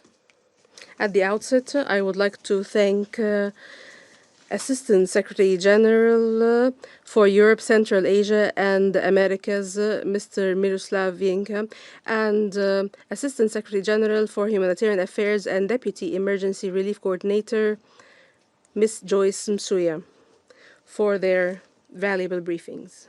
Mr. President, unfortunately, the ongoing war between Russia and Ukraine continues, as does the killing of innocent civilians, including women, children, and the elderly. In addition to the continued recorded heavy losses in property and infrastructure, including vital facilities, which Algeria has condemned several times for being a flagrant violation of the rules of international law, including international humanitarian law. And despite the positive momentum we have witnessed recently, which was embodied in long-awaited direct meetings between the two parties, the logic of confrontation and fighting still dominates on the ground, and unfortunately, the logic of polarization still affects the state of affairs, undermining diplomatic efforts to end this war. This conflict has not only affected the peoples of the region, but has also had spillover effects in many regions of the world, especially developing countries. As a result of the repercussions of this conflict on food and energy markets across the world. Faced with this situation, my delegation would like today to stress the following points. 1. Algeria reiterates its call on the two parties to show restraint and wisdom and to make the lives and safety of civilians their priority and to fully abide by the rules of international law, including international humanitarian law, which expressly prohibit the targeting of civilians and civilian infrastructure. 2. Algeria stresses its firm conviction that the solution will not come by the force of arms or by imposing hegemony, but by favoring the language of constructive and inclusive dialogue and negotiations, and the ability of both parties to overcome differences and to find a peaceful solution that will put a definitive end to hostilities and end the war. In this regard, Algeria calls on the parties to focus effort on the ongoing negotiating process and to be inspired by the positive results achieved so far through the exchange of prisoners to reach a just and lasting peaceful solution based on the principles and purposes of the Charter of the United Nations and is responsive to the legitimate security concerns of the parties. 3. Algeria renews its call on the international community to redouble its diplomatic efforts to create an atmosphere conducive to negotiations that brings views closer together, away from polarization and narrow geopolitical calculations. Finally, Algeria renews its firm commitment to support any international efforts aimed at finding a peaceful political solution that satisfies both parties and putting an end to this war and returning the entire region back to safety. I thank you. I thank the representative of Algeria for the statement. I now give the floor to the representative of China. President, I thank ASG Yencha and ASG Masuya for their briefings. We've noted that Russia and Ukraine have in recent times continued to implement the consensus reached in previous negotiations and promoted the exchange of prisoners of war and the remains of fallen soldiers. They also held the third round of direct talks a few days ago, in which a new consensus on the continuation of the exchange of prisoners of war and other humanitarian issues was reached. China welcomes these positive developments and calls on the parties concerned to maintain the momentum of the peace talks, continue to build consensus and enhance mutual trust with a view to reaching a comprehensive, lasting, and binding peace agreement. We've also noted that in recent days, Russia and Ukraine have continued to carry out large-scale drone and missile strikes against each other, resulting in heavy casualties and infrastructure damage and destruction. China is deeply concerned and saddened by this, and once again urges the parties to the conflict to show maximum restraint, comply effectively with international humanitarian law, and refrain from attacking civilians and civilian infrastructure under any circumstance.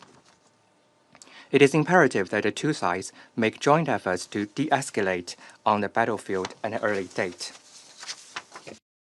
We have further noted that Russia and Ukraine have recently issued statements toward each other about how to restore peace in Europe and achieve a political solution to the crisis.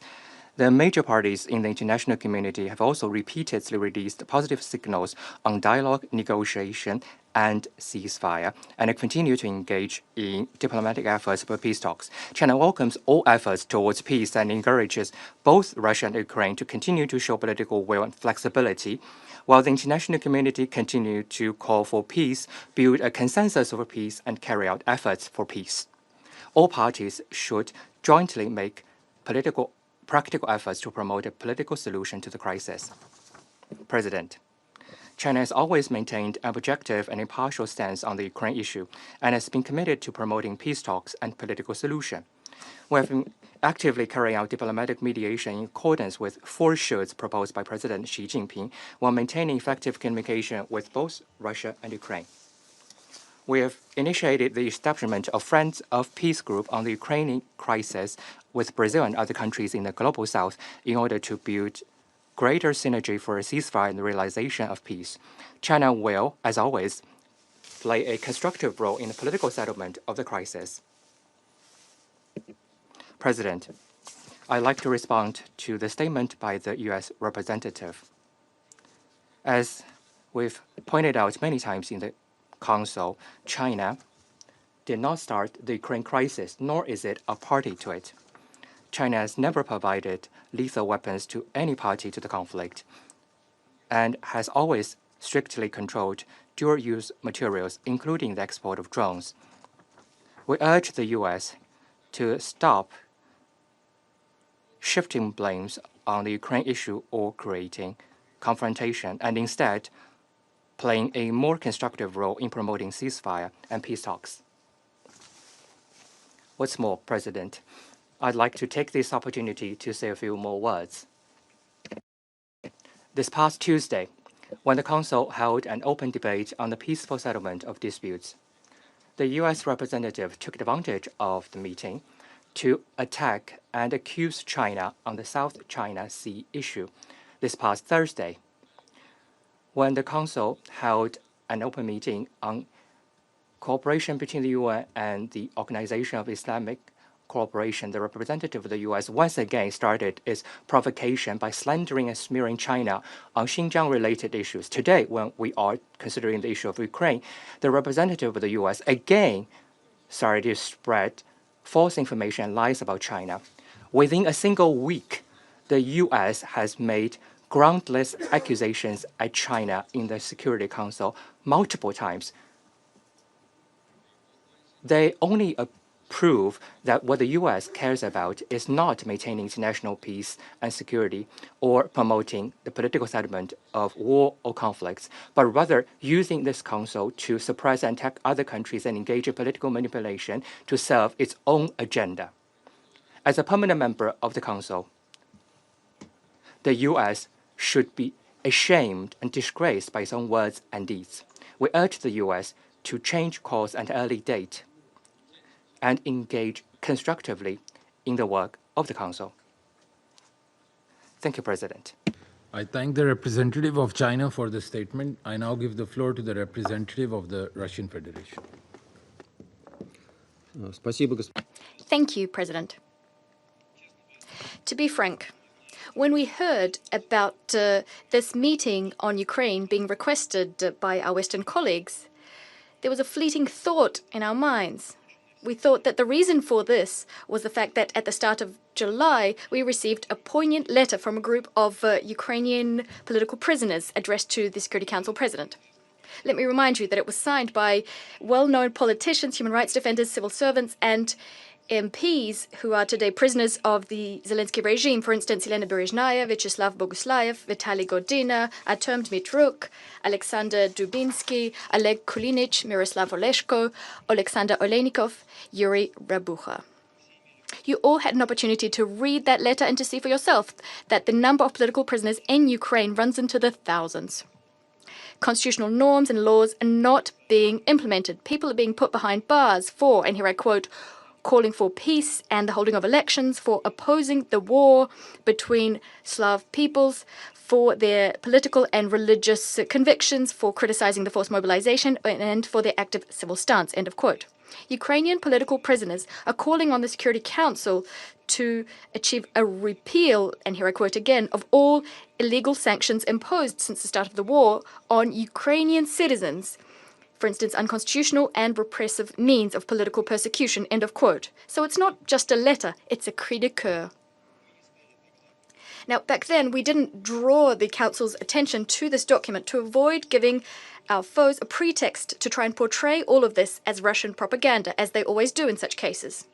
Think no further than the fact that in January 2024, Gonzalo Lira, an American citizen, was tormented to death in a security service of Ukraine cell, whose HR revelations were written off as Russian propaganda by the Kiev regime. Starting in 2014, any criticism of the Ukrainian government, according to what they say is Russian propaganda. This unsophisticated logic persists to this day. The forced mobilization, which the human rights defenders mentioned in their letter, is also, according to the Kiev posse, a concoction of the Kremlin. Yet all Ukrainians know that Zelensky's draft officers, the Territorial Centers for Recruitment, or TCRs, well, they're literally abducting people in broad daylight on the streets, in malls, pharmacies, and sports clubs. In doing so, they're using the harshest, at times inhumane methods. Hundreds, if not thousands, of cases have been reported of draftees being killed or maimed. All Ukrainians are talking about this, but the authorities deny it. There's a plethora of videos on social media where men are being nabbed in the streets. They're being ripped from their families, badly beaten, pushed into buses, frequently leaving their small children alone in the street. And Ukrainian civil servants are calling this, cynically calling this, scenes staged by the Moscow film studio. If we believe the Ukrainian authorities, Ukrainians are queuing up to go to the front. Can you imagine what it's like for ordinary Ukrainians to listen to such vile lies? However, recently, this system of collective lying and covering up for each other faltered.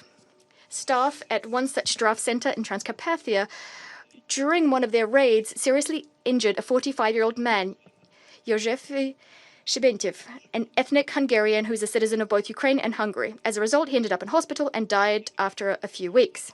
And this despite the fact that Mr. Szybentyev was drafted but then deemed unfit for duty for health reasons. There are hundreds of such cases in Ukraine. They are the norm for the so-called Zelensky concentration camp. That's what Ukrainians are calling their own country. Yet, for our Western colleagues, this topic is taboo. This legal free-for-all is something all European and US human rights defenders aren't talking about. They've been ordered to never speak ill of Ukraine. And this poor soul, Mr. Szybentyev, no one would have found out about his fate. But, unfortunately for Zelensky and his sponsors, he turned out to be a Hungarian. Thus, the Ministry of Foreign Affairs of Hungary protested decisively against the killing of their citizen and demanded official explanations. In response, the Ukrainians said that supposedly the draftee had attempted to flee and then died in hospital of natural causes. Of course, the Ukrainian side, just like in many other cases, despite the obvious facts, refused to bear any responsibility for the man's demise. These lies, of course, did not satisfy Budapest, and the scandal rages on. President, It's a good thing we have Hungary, which takes a principled stance. Hungary does not want to, in contrast to the overwhelming majority of other EU countries, does not want to turn a blind eye to the dictatorship in Ukraine, but who will defend the other unfortunate souls who have been forcibly mobilized. Those who the regime, steeped in lies, led by the Kiev princeling, those who are being thrown into the meat grinder to further Western geopolitical interests. For instance, there's an elderly woman from the city of Myrev in Kharkiv region. Recently, she tried to stop the draft office from taking away her son. She clung on for her life to the minibus full of conscripts, preventing it from leaving. But draft officers pushed her harshly, and as a result, she was unconscious, lying in the middle of the road. Images of this abuse caused outrage across Ukraine. Try to guess what Zelensky's accomplices said in response. You're right, this was all characterized as Russian propaganda. Ukrainians are now used to the fact that getting justice and punishment for all those violating all legal norms, including the Constitution, is impossible. In those rare cases where criminal cases are initiated against draft office staff because they're abusing authority, the State Bureau of Investigations, which conducts pre-trial investigations, in that case, that investigations office does not find any crimes. They say no crime has been committed. What are ordinary people left to do, those who don't want to go and fight? Increasingly, we're seeing them blocking roads, blocking settlements, and not letting draft officers, who they deem cannibals, to enter their towns and cities. Ukrainians absolutely hate staff of these draft officers who are known as politsai in common parlance, the term used for fascist punishers during the occupation of Ukraine.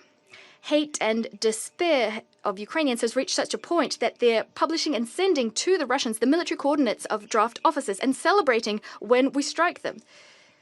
This is what the former comedian, a self-styled dictator of all Ukraine, has achieved.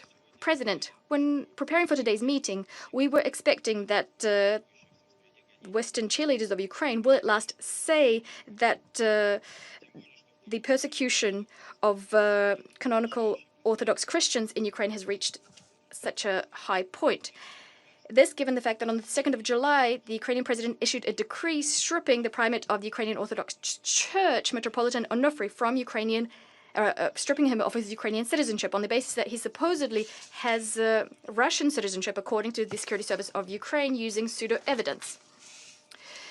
He denies this, but he's also being accused of, and here I quote, maintaining links with the Moscow Patriarchate and knowingly acting against the canonical independence of the Ukrainian Church from the Moscow Patriarchate, representatives of which are openly supporting the Russian aggression against Ukraine, end of quote. And this is happening in a country where the freedom of religion and the separation of church and state are enshrined in the Constitution.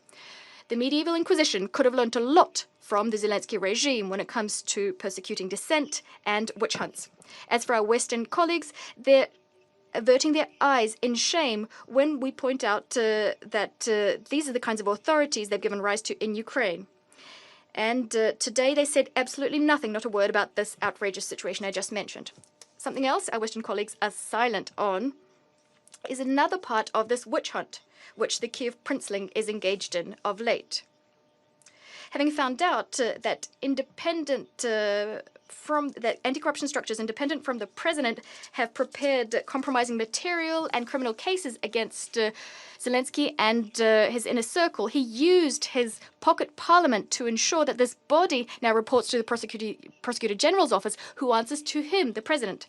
Thus, as we speak, his accomplices are destroying documents exposing corruption in the highest echelons of power, including the Kiev usurper and his team, who've spent billions of dollars in budget funds and Western aid.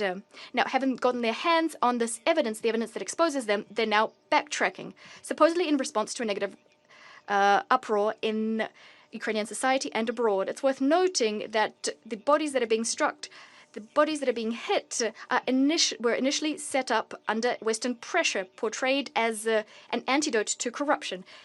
But we didn't hear anything about that today. I cannot but mention the ravaging of the Hill of Glory memorial complex in Lvov.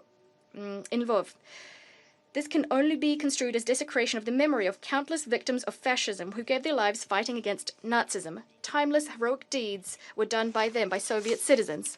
To further their short-term interests, the Ukrainian authorities have obscenely exhumed the remains of 355 Soviet warriors, including heroes of the Soviet Union, who fought for the liberation of Lvov from German fascists. Not one of the civilized Western representatives nor the UN Secretariat mustered up the courage to condemn these shameful atrocities committed by Ukrainian neo-atrocities. And this despite the fact that every year in the General Assembly we adopt a resolution on combating the glorification of Nazism, neo-Nazism and other practices that contribute to the fueling of contemporary racism, racial discrimination, xenophobia and related intolerance, emphasizing that it's unacceptable to destroy memorials and monuments commemorating the heroism of those who fought against Nazism in World War II and the illegal exhumation and transfer of their remains. So why did we convene today's meeting if not to discuss these topics I just mentioned? Well, it was convened to artificially maintain the Ukrainian file afloat at the Security Council, especially against the backdrop of the ongoing slaughter and humanitarian catastrophe in Gaza, on which our Western colleagues are much less eloquent. The meeting is also an opportunity to criticize Russia for methodically and consistently destroying military infrastructure and sites related to Ukraine's military capabilities, blowing up warehouses containing Western-supplied ammunition and equipment, striking areas where Ukrainian soldiers, foreign instructors and mercenaries are gathering. In a word, Russia is doing everything it should, given that a war is being waged against it imposed by NATO countries. Does this ritualistic, propaganda-laden paradigm deserve a Security Council being convened? Don't waste your time. Don't waste ours. We destroyed, are destroying, and will continue to destroy the military infrastructure of the Kiev regime as part of our demilitarization of Ukraine, which is one of the objectives of our special military operation. We do not strike civilian objects. These objects are being affected solely due to the activities of the Ukrainian anti-missile defenses stationed in the residential areas of cities in violation of international humanitarian law norms. Ordinary Ukrainians know this full well. They're afraid not of Russian strikes, but of the actions of their own soldiers. They also know that we're not fighting them, we're fighting against the Kiev regime, which has sacrificed its country, together with all Ukrainians, in the name of the West's anti-Russia project. The more you deliver military supplies to Kiev, the more we will strike. It's not our choice. We've been consistently proposing the resolution of the Ukrainian crisis through diplomacy for a long time now. But you won't agree to that. For now, you're ready to continue fighting Russia using Ukraine's hands, and the fact that there are fewer Ukrainians around does not concern you. That's why you're stubbornly trying not to notice the fact that the regime in Kiev, which is completely corrupt, it's trying to save the skins of Zelensky and his posse, putting the future of Ukraine in question. We will discuss this in detail at a separate meeting we've requested for the 31st of July. At that meeting, we suggest focusing on actions which undermine the search for a diplomatic solution to the Ukrainian conflict, including attempts to thwart direct Russo-Ukrainian talks in Istanbul. I thank you. I thank the representative of the Russian Federation for this statement. I shall now make a statement in my capacity as the representative of Pakistan. I thank ASG Miroslav Yencha and ASG Msuya for their briefings. Pakistan remains deeply concerned by the continuing hostilities and devastating consequences of this conflict, particularly its humanitarian dimensions. Into its fourth year now, this conflict has exacted a harrowing human cost, with millions displaced, lives and livelihoods shattered, and widespread civilian infrastructure damaged. Its protracted nature has vividly laid out that war spares no one, and its effects threaten peace and stability far beyond the region. It is unfortunate that despite the diplomatic efforts at the start of the year, including Security Council Resolution 2774 and multiple limited ceasefire understandings, tangible progress has remained elusive. While prisoner exchanges and talks in Istanbul offer glimmer of hope, the ongoing violence, death, and destruction from relentless attacks has continued to cast a shadow over the nascent and fledgling peace efforts. It is imperative that the echoes for peace must be heard. Peace in Ukraine is long overdue. The calls for ending this conflict should not be allowed to be muted by the continued drums of war. In this context, Pakistan reiterates the following urgent imperatives. First, the protection of civilians is a must. The international humanitarian law is clear, and it is vital that it must be upheld unconditionally. targeting of civilians and civilian infrastructure under any pretext cannot be justified. Second, military solution and continued escalation is akin to pursuing a dead end. Continued attacks and the recent surge in these attacks has only deepened the suffering of people affected by this conflict. Sustainable peace demands de-escalation, ceasefire, and unwavering commitment to dialogue. Third, peaceful settlement must be our Lord Star. That is our commitment expressed in Resolution 2788 adopted earlier this week. Diplomacy is the only path forward. We welcome the talks between the Russian Federation and Ukraine. These, however, must translate into tangible de-escalation, and steps such as prisoner swaps should catalyze broader political negotiations aimed at ending this conflict. Pakistan has been a consistent advocate for peace. From the very outset, we have called for de-escalation and giving primacy to dialogue and diplomacy.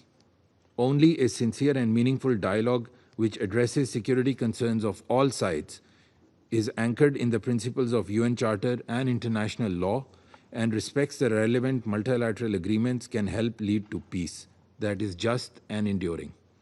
Pakistan stands ready to support all regional and international efforts that pave the way for a peaceful resolution of the Ukraine conflict.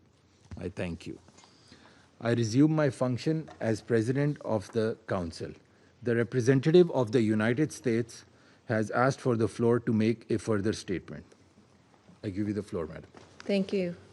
Mr. President, I would like to reply to the assertion that the United States made, and I quote, groundless accusations, and that somehow this was a misuse of the Council. I reject these allegations. The United States has raised pertinent information, and in a case in point today, we noted that materials and components supplied by China are ending up in Russian weapons, weapons which Russia is using to strike Ukraine, killing Ukrainian civilians and destroying Ukrainian infrastructure. If China is sincere in calling for peace, it should stop fueling Russia's aggression. I thank you. I thank the representative of the United States for the statement, and the representative of China has asked for the floor now to make a further statement. I give you the floor, sir. Thank you, President. I'll be very brief. China on the issue of Ukraine our position has been repeated so many times. We are calling for a ceasefire and we're committed to promoting peace talks. China's efforts have been seen by all.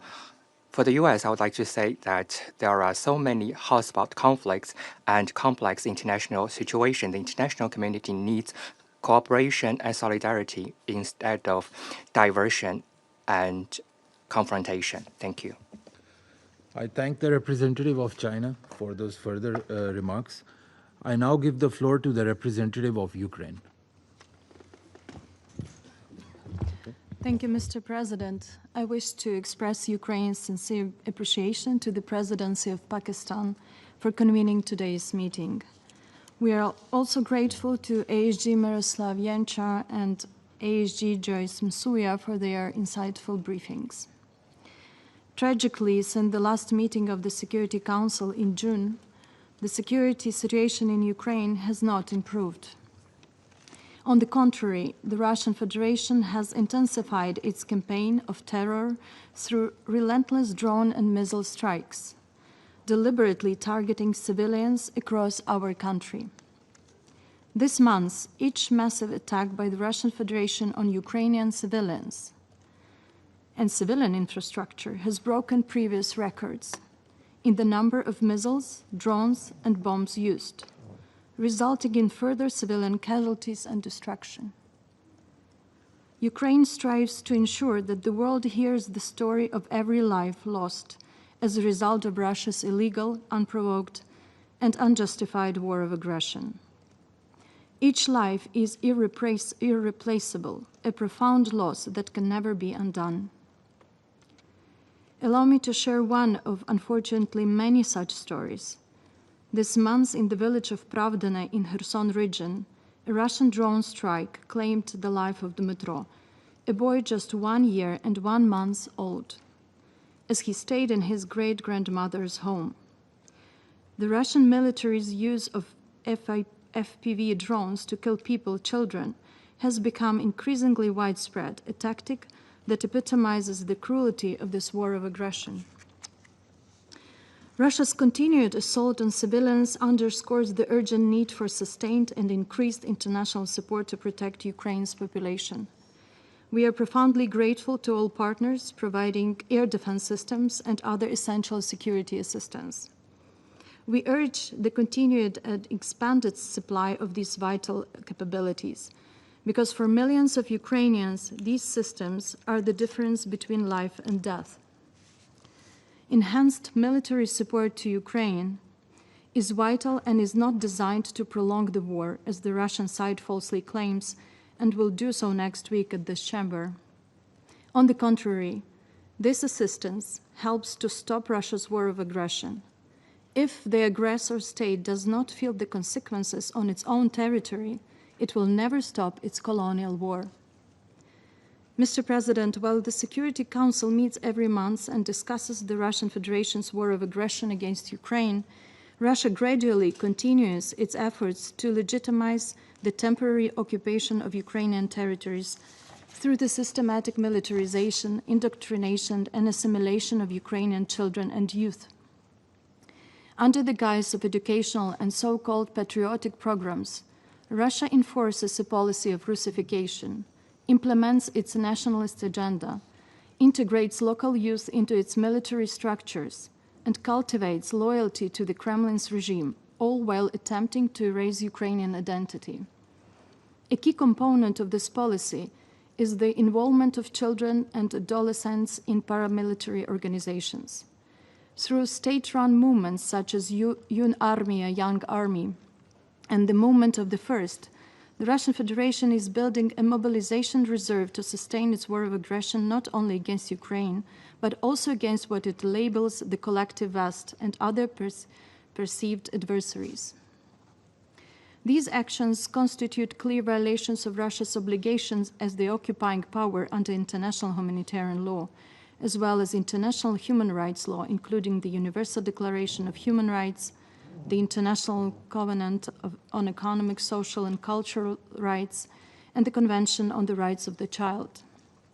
Russia is exploiting education and leisure, spaces meant for development and growth, to indoctrinate and militarize children whose worldviews are still forming. They are being turned into tools of war propaganda within a system disturbingly reminiscent of North Korea. We call on the international community to confront these egregious violations and to hold the Russian Federation accountable for its systematic attempts to normalize war of aggression, temporary occupation of the territory of Ukraine, and the instrumentalization of children in its war efforts. Mr. President, the Russian Federation continues to pursue criminal policies aimed at forcibly altering the demographic composition of Ukraine's temporarily occupied territories. Under the pretense of mortgage and housing assistance, Russia is actively resettling its own citizens into these areas, a strategy designed to entrench its temporary occupation of the territory of Ukraine and undermine the rights of the local population.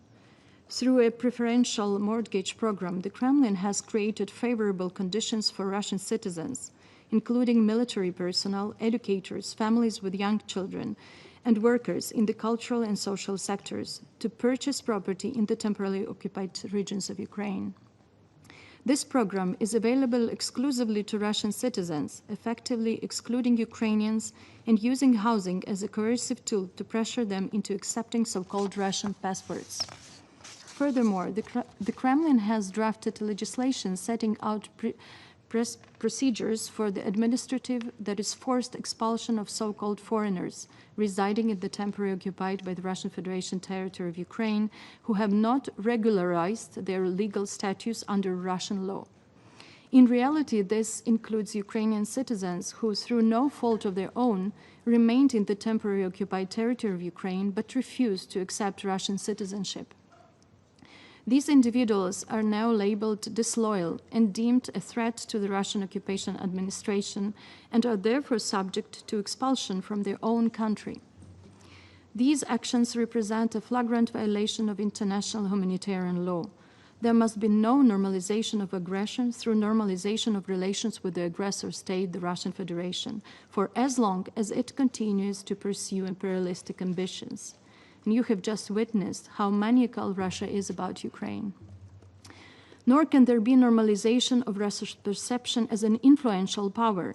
Influence cannot be divorced from responsibility. As the renowned Ukrainian philosopher Grigory Skovoroda wrote back in the 18th century, I quote, "It is commendable not to be liked by bad people," end of quote. In the case of the Russian Federation, we say it is commendable not to be liked by a rotten state. Mr. President, it has been 136 days since the United States have put forward a proposal for a full and unconditional ceasefire. Ukraine has accepted it and has been consistently demonstrating readiness for diplomatic engagement. Ukraine has a clear political will. We remain open to any format that offers a path toward comprehensive, just, and lasting peace for Ukraine. By contrast, the Russian regime continues to show blatant contempt for diplomacy. It consistently rejects credible peace proposals and ignores repeated calls for a full and unconditional ceasefire. Russia could end this war at any moment. Instead, it chooses escalation, launching strikes on peaceful cities and intensifying offensive operations in pursuit of military advantage. Russia also uses peace efforts to spread in manipulative narratives. Following a recent negotiation round held in Istanbul on July 23, its representatives made misleading public claims regarding the initial list of abducted children submitted earlier by Ukraine. We must clarify these facts. This initial list of 339 names was submitted by Ukraine as a confidence-building measure. To date, Russia has provided fragmented responses, offering partial information on fewer than 1/5 of the children. There has been no response at all concerning over 200 children, including those from the Kherson orphanage. Russia mentioned children from the list allegedly returned. In fact, only 6 children were returned, 5 of whom are siblings. This was the result of a year-long humanitarian effort mediated by the State of Qatar, a process demonstrating the power of third-party engagement and not Russian goodwill. The Kremlin continues to expand its war of aggression against Ukraine, drawing others into its campaign of terror, including the use of North Korean troops and Iranian-manufactured weapons.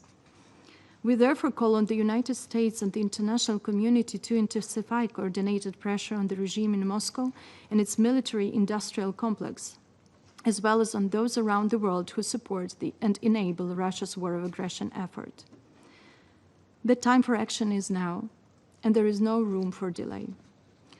Mr. President, the Russian Federation has been extensively and systematically using anti-personnel landmines as a method of warfare against Ukraine's security and defense forces. When Ukraine signed and ratified the Ottawa Convention, it did so in good faith, relying on security assurances provided by the parties to the Budapest Memorandum. It could not have foreseen that a signatory to that very memorandum, the Russian Federation, would later on launch a legal, unprovoked, and unjustified full-scale military invasion of Ukraine. As a result of Russia's widespread use of landmines, Ukraine has found itself in an unequal and unjust situation that severely constrains its inherent right to self-defense as guaranteed by Article 51 of the UN Charter. Accordingly, and in line with Article 62 of the Vienna Convention on the Law of Treaties, Ukraine has taken difficult but necessary decision to suspend the operation of the 1997 Ottawa Convention. Mr. President, as none of the sovereign and independent member states of the United Nations would, nor will Ukraine accept the temporary occupation by the Russian Federation of any part of its sovereign territory. Ukraine seeks a comprehensive, just and lasting peace, one rooted in the principles of the United Charter and backed by credible, binding, and long-term security guarantees. A full, immediate, unconditional, and comprehensive ceasefire for at least 30 days remains a critical first step. It is the foundation for halting the war of aggression, restoring confidence, and enabling meaningful negotiations. At the last meeting in Istanbul, Ukraine clearly advocated for such a ceasefire.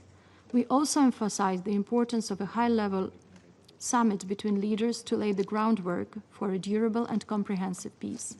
Ukraine stands ready to convene such summit meeting till the end of August. The Security Council has a critical role to play at this juncture by expressing its unequivocal position on the urgent need to terminate hostilities as the first step towards comprehensive, just, and lasting peace for Ukraine on the basis of the UN Charter. In this context, we reiterate our call to the Council to adopt without delay a resolution demanding an immediate, full, and unconditional ceasefire. Ukraine strongly encourages all members of the Council to support and engage in moving forward this crucial initiative, thereby demonstrating a credible commitment to ending the war of aggression started by the Russian Federation. Thank you. I thank the representative of Ukraine for the statement. I now give the floor to the representative of Poland. Mr. President, at the outset, I would like to thank you for convening this meeting and the briefers for their important interventions. As Russia is persistently and brutally continuing to wage its unprovoked war of aggression against Ukraine, let me draw your attention to 4 critical points. First, recently we have witnessed a significant intensification of Russia's military campaign. Growing pressure along the front line is being reported, accompanied by the intense air raids across the country. The latest renewed long-range aviation activity by Russia close near to the Polish-Ukrainian border has prompted Poland to scramble our fighter jets several times to secure our airspace. I would like to draw this Council attention to this escalation. More than 24,000 drones has been launched against Ukraine's cities since the start of this year. In the first half of 2025, Russia killed and injured almost 7,000 Ukrainian civilians, over 50% more compared to the same period last year. By the beginning of July, Russia has reportedly enlisted over 700,000 servicemen to the war, a new grim record. Second, we commend the recent announcement by the US President Donald Trump, who continues his efforts to bring Russia to the negotiation table and engage in good faith negotiations. While Ukraine maintains its willingness to reach a just agreement, Russia's response remains blatantly predictable as they continue to mock all endeavors designed to bring genuine peace. Russian officials repeated Moscow's maximalist demands that they have underpinned Russia's neo-colonial war from the day one, and which are built on the feverish dream to rule Ukraine and erase its independent identity. In Istanbul, once again, we learned that Kremlin is not interested in peace. The peace is so endlessly talked about while continuing to kill, maim, and steal somebody else's land. Third, supporting Ukraine state fighting with aggressor and providing assistance based on development and humanitarian needs remain Poland's priority. This was reflected also during the Polish presidency in the EU. From the very first day of the full-fledged war in Ukraine, Poland has been a gateway of aid not only for Ukrainian refugees, but also for European logistics, energy, and medical hubs. While the ongoing Russian aggression that brings immense suffering of civilian population and destruction of the critical infrastructure in Ukraine, Poland has significantly increased its financial engagement. In 2024, we allocated more than $40 million for voluntary contributions transferred to international organizations to support Ukraine, including the UN system. Our development cooperation focuses on supporting reconstruction, civil protection, and crisis preparedness in Ukraine. Fourth, Russian war of aggression remains the main threat not only to the security of Europe and our region, but also to the whole international system based on the principles of the UN Charter and international humanitarian law, as well as to the UN system itself. Each day, Russia continues to openly violate the UN Charter, showing disrespect to jointly agreed rules and, above all, to human life. Moscow is strong-willed to reshape the world's order based on international law. This will not happen. The support for Ukrainians is our response to these Russian attempts. Poland strongly believes that a sovereign and independent Ukraine is an indispensable element of a stable world security architecture, as every peace-loving nation has the right to exist and participate in global cooperation. Therefore, we will continue to stand by Ukraine to defend its independence and secure a just and lasting peace based on international law. We are fully convinced that the Ukraine is fighting not only for its own freedom, but also for the security of all free nations. Mr. President, in conclusion, we firmly appeal once again. It is time for Russia to end this illegal, brutal, and unsustainable war. We welcome Ukraine's interest in genuine negotiations and call Russia to engage in peace talks and to stop conducting the attacks on civilians and civilian infrastructure in Ukraine. Furthermore, we urgently, persistently call for the return of the kidnapped Ukrainian children. And I thank you. I thank the representative of Poland for the statement. I now give the floor to His Excellency Mr. Stavros Lambrinidis, head of the delegation of the European Union to the United Nations. Thank you, Mr. President. Thank you for convening this meeting, and thanks to our distinguished briefers for sharing their assessment of the disastrous consequences of Russia's war of aggression against Ukraine. The past weeks have seen the continuation of two trends. On the one hand, Ukraine has shown a genuine commitment to peace by continuing to call for an immediate unconditional ceasefire as a first step to ending this war. On the other hand, Russia has continued its indiscriminate missile and drone attacks on Ukrainian cities and towns. Intentionally directing an attack against civilians or civilian objects or causing disproportionate civilian harm is a war crime. Earlier this month, the UN Human Rights Monitoring Mission in Ukraine published its report on the protection of civilians. It concluded that June 2025 saw the highest number of monthly civilian casualties in the past 3 years, with 232 people killed and 1,343 injured. This is unacceptable. I underline once again the EU's steadfast determination to put an end to Russia's war of aggression and to achieve a comprehensive, just and lasting peace, in line with the decisions of the UN General Assembly. We, as Europeans, together with Ukraine, have been working tirelessly to this end, and we welcome all efforts in that direction. We have joined Ukraine and international partners, including the United States, in calling for a full, unconditional, and immediate ceasefire. These pause in hostilities could serve as a vital step toward reducing civilian suffering and allow for further exchanges of prisoners of war and for the return of forcibly displaced Ukrainian children. Russia could end its war now. It could accept a full and unconditional ceasefire, as Ukraine has. We call on the Council to exert maximum pressure for a ceasefire. This would provide space for meaningful talks aimed at ending Russia's war of aggression and achieving a comprehensive, just, and lasting peace grounded in the principles of the UN Charter and international law. We urge Russia to cease its aggression and withdraw all its forces and military equipment from the entire territory of Ukraine immediately, completely, and unconditionally.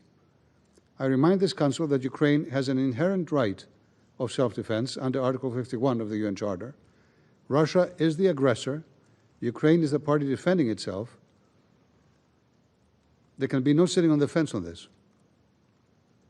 Furthermore, the EU strongly condemns support by third countries and actors and entities therein which enable Russia to sustain its war of aggression. The EU condemns the continued military support provided by Iran, Belarus, and the DPRK. We urge all countries to immediately cease any direct or indirect assistance to Russia in its war of aggression. The European Union, Mr. President, underlines the importance of humanitarian relief effort and confidence-building measures, notably the exchange of prisoners of war, the release of civilians, and the return of all Ukrainian civilians, particularly children, that have been forcibly transferred or deported to Russia and Belarus. We commend the efforts of OCHA and its humanitarian partners in providing assistance to those in need. Full, safe, rapid, and unhindered humanitarian access must be facilitated for humanitarian relief to reach all civilians in need, including in areas under temporary Russian occupation. In closing, Mr. President, I reaffirm the EU's unwavering support for Ukraine's independence, sovereignty, and territorial integrity within its internationally recognized borders. And I also cannot but note, Mr. President, that the Russian Federation, as it continues, including today, to shed crocodile tears for the oppressed of the world and for the UN Charter, is continuing to pursue with increased relentlessness its illegal war of aggression against Ukraine and against Ukrainian civilians. And while it is injecting hundreds of billions of dollars to its military to pursue its illegal war in Ukraine, it doesn't have a penny to offer to alleviate hunger, to alleviate poverty, to promote sustainable development for tens of countries around the world and their citizens who desperately need them. The hypocrisy, the double standards are eye-popping. We implore this Council to use all the powers in its disposal to be able to impose an unconditional and full ceasefire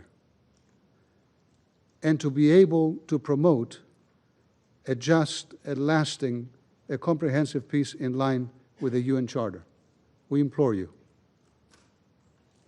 The European Union, on its part, will continue to support Ukraine for as long as it takes. Thank you. I thank His Excellency Mr. Lambrinidis for his statement. I now give the floor to the representative of Latvia. Mr. President, I have the honor to address the Council on behalf of three Baltic states, Estonia, Lithuania, and my own country, Latvia. And we thank the Presidency of the Council for convening this meeting, and we commend ASG Yencha and ASG Msuya for their comprehensive briefings and continued efforts. The UN plays a vital role in Ukraine, delivering life-saving humanitarian aid to those in need and ensuring that the facts of the war are documented with accuracy and impartiality, upholding the principles of human dignity and international accountability. Today, I would like to highlight three key messages. First, Russia's war causes immense civilian suffering and constitutes a flagrant breach of international law. Russia's full-scale invasion of Ukraine that has been going on for almost 3.5 years and continues to inflict widespread humanitarian devastation. Over the past weeks, Russia has further intensified its drone and missile attacks, systematically targeting civilians and civilian infrastructure, including hospitals, power grids, and schools. Many innocent lives have been lost. And these are not isolated cases. They represent a calculated campaign of terror and destruction. International humanitarian law is being ignored. The Security Council must not look away, and the international community must go beyond statements. We must act decisively to safeguard civilians and bring perpetrators to justice. Baltic states commend Ukraine's humanitarian coordination and resilience under this barrage of fire. We also welcome the results of the Force Ukraine Recovery Conference that took place in Rome on 10 and 11 July 2025. It showed mobilized further international support and investment for Ukraine's reconstruction, reform, and modernization. Second, the path to peace must begin with Russia ceasing its war. We note the Ukraine-Russia meeting held on Wednesday in Istanbul upon the initiative of President Zelensky. Russia's usual pattern of response, yet again another record-scale indiscriminate attacks on Ukrainian cities, reveals its true intentions: escalation, not peace. No one wants an end to this war and civilian suffering more than the Ukrainians. Hence, we call on for the international support to a full, unconditional ceasefire, to which Ukraine has already committed, as the first step towards real negotiations. And so far, Russia has been utterly insincere in its offers of a ceasefire, showing that it fears peace more than war.